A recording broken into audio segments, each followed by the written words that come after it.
उत्तर प्रदेश के बहराइच जिले के महसी क्षेत्र में दुर्गा प्रतिमा विसर्जन जुलूस के दौरान दो गुटों के बीच झड़प में एक व्यक्ति की मौत हो गई। पुलिस के अनुसार ये घटना रविवार को हुई, जब दो गुट किसी मुद्दे को लेकर आमने सामने आ गए।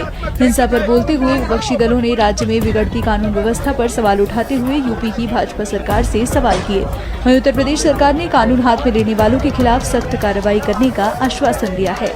नई गाड़ी आपको नजर आएगी, ये ब्रांड न्यू वो गाड़ियां हैं जो सेल के लिए यहाँ रखी गई थी, लेकिन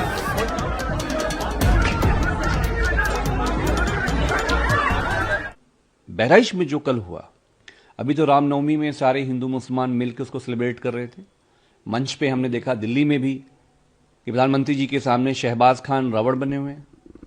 उत्तर प्रदेश में भी ऐसे ही होता है, हमारी संस्कृति यही है। लेकिन विसर्जन के दिन जो इसकी हाईजैकिंग होती है दंगाइयों के जरिए, उसका एक फॉर्मेट है। आप किसी मस्जिद पे चढ़ेंगे, आप किसी मजहबी मुसलमानों की इमारत पे चढ़ेंगे, आप झंडे उतारेंगे, आप उकसाएंगे, आप डीजे लगा के मुसलमानों की मां बहन की गालियां देंगे, मुल्ले काटे जाएंगे, मुल्ले पाकिस्तान जाएंगे। इसके लिए सीरियस तरीके से जिम्मेदार तो शासन प्रशासन है, एसओ नहीं है, सिर्फ कोतवाल नहीं है।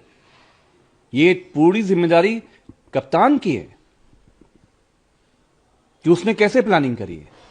बेशक जिसको गोली लगी जिस युवा को, वो नहीं होना चाहिए था, वो अप्रिय घटना है।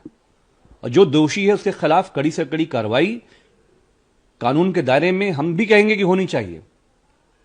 लेकिन इस नाम पे हम जानते हैं आप जो करने वाले हैं बहराइच में। देखिए, बहराइच में एक बहुत इंटरेस्टिंग बात हुई। जब भेड़िया आया, उसके डर से सर्व समाज एक हो गया था। क्या हिंदू, क्या मुसलमान, क्या दलित, क्या पिछड़ा, क्या ठाकुर, क्या ब्राह्मण। ये जो एकता थी लखनऊ के लोगों को पसंद नहीं आई। अब ये हुआ कि भेड़िए के खिलाफ जो एकता बनी है, उस एकता को तोड़ा कैसे जाए। ये एकता भी अच्छी नहीं लगती कि रामनवमी में हिंदू मुसलमान पात एक मंच पे कैसे हैं। तो उस पूरी एकता को तोड़ने के लिए ये प्लांटेड रॉयट है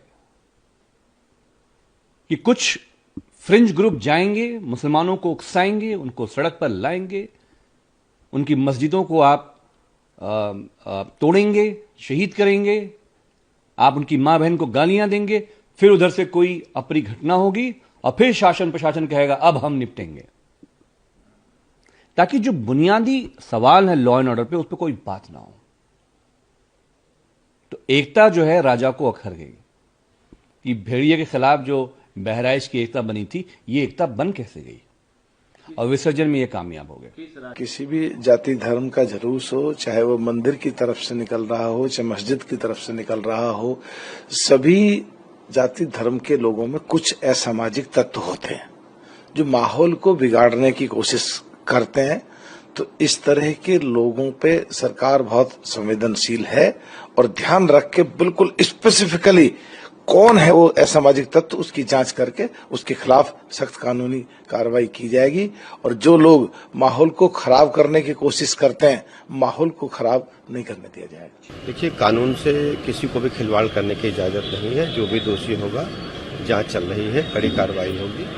परिस्थिति सामान्य है और दोषियों की पहचान की जा रही है। मुख्यमंत्री ने भी सख्त निर्देश दिए हैं और जो पुलिस वाले उनके ऊपर भी कुछ कहा हाँ, है। जो भी मतलब अगर अनुशासन का पालन करवाने में यदि पुलिस के अधिकारी कर्मचारियों पर भी लापरवाही पाई गई तो उन पर भी कड़ी कार्रवाई। विपक्ष लॉ एंड ऑर्डर को लेकर कह रहा है कि देखिए, विपक्ष के पास कोई एजेंडा नहीं है। हमारी प्रतिबद्धता है कि हम लॉ एंड ऑर्डर को मेंटेन करेंगे। हर स्थिति में लोगों को कल्याणकारी कानून व्यवस्था वाला राज्य की सरकार प्रदान करेगी।